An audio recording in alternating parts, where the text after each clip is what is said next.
వాడు ఇష్టం వచ్చినట్టు వాడు మాట్లాడతాడు. ఒకసారి ఇక్కడ చూస్తే మీకు నేను తర్వాత పంపిస్తాను మీకు. ఒక పక్క నుంచి గొడ్డలు పట్టుకుంటాడు, ఒక పక్క నుంచి జెండా పట్టుకుంటాడు.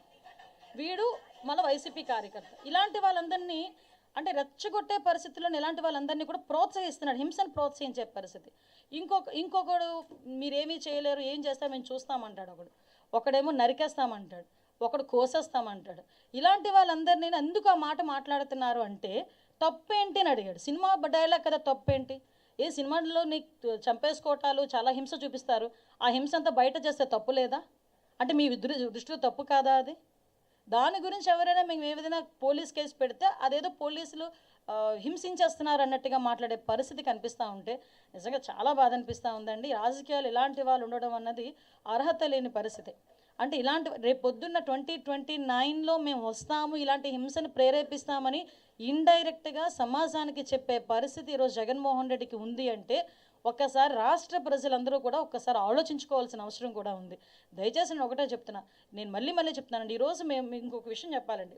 మీరైనా మేమైనా ఎవరైనా రోడ్డు మీద వెళ్తుంటే పక్కన ఒక యాక్సిడెంట్ జరిగిందనుకోండి, ఆటోమేటిక్గా దిగి వాళ్ళకి ఏం జరిగిందో చూసుకుని బాధ్యతాయుతమైన ప్రజాప్రతినిధులం కాబట్టి మేమైనా మీరైనా ప్రతి ఒక్క వ్యక్తికి కూడా బాధ్యత ఉంటుంది కాబట్టి దిగి అయ్యో ఏమైందని మీ చేతనంత సహాయం వీలైతే 100కి ఫోన్ చేస్తారు, లేకపోతే 108కి ఫోన్ చేస్తారు, లేకపోతే ఇంత మంచినీళ్ళు ఇస్తారు, లేకపోతే పక్కకి తీసుకెళ్ళి కూర్చోబెడతారు. ఈవెన్ మీకు ఎక్కడో ఒక వీడియో చూశాను, 2 వీలర్ మీద వెళ్తున్నావు, యాక్సిడెంట్ అయిన వ్యక్తిని పక్కన పెట్టి పోలీస్కి ఫోన్ చేసిన పరిస్థితి. అలాంటిది ఒక సొంత రీసెంట్గా చంద్రబాబు నాయుడు గారి కాన్వాయ్లో కూడా ఎవరొక యాక్సిడెంట్ అయితే బైక్ మీద పడిపోతే స్వయంగా ముఖ్యమంత్రి దిగి ఏమైందని కనుక్కొని వాళ్ళని హాస్పిటల్కి తీసుకెళ్ళిన పరిస్థితి. అదేవిధంగా మొన్న రీసెంట్గా నాదెండ్ల మనోహర్ గారు అదే పరిస్థితి. నేనైతే 2-3 సార్లు నా కాన్వాయ్ ఆపి నేను చూసుకున్న పరిస్థితి. సవితమ్మ అదేవిధంగా ఒక ఆపిన పరిస్థితి. ఎమ్మెల్యేలు అయితే కోకొల్లలు.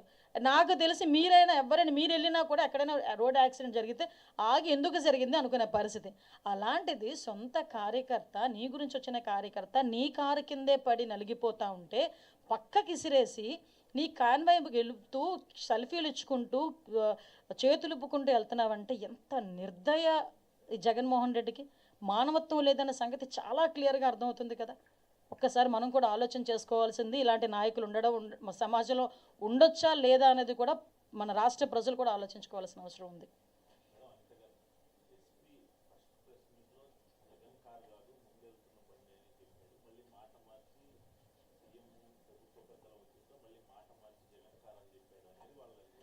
క్లియర్లీ ఇక్కడ మీరు ఒకసారి అర్థం చేసుకోవాలండి. ఎస్పీ ఫస్ట్ ప్రెస్ మీట్ పెట్టేటప్పటికి ప్రాథమిక విచారణ అనేది సాగింది. అప్పటి వరకు ఏంటంటే ఇలా చనిపోయాడు, పలానా వ్యక్తి సింగయ్య అన్న వ్యక్తి చనిపోతే ఎలా చనిపోయాడు,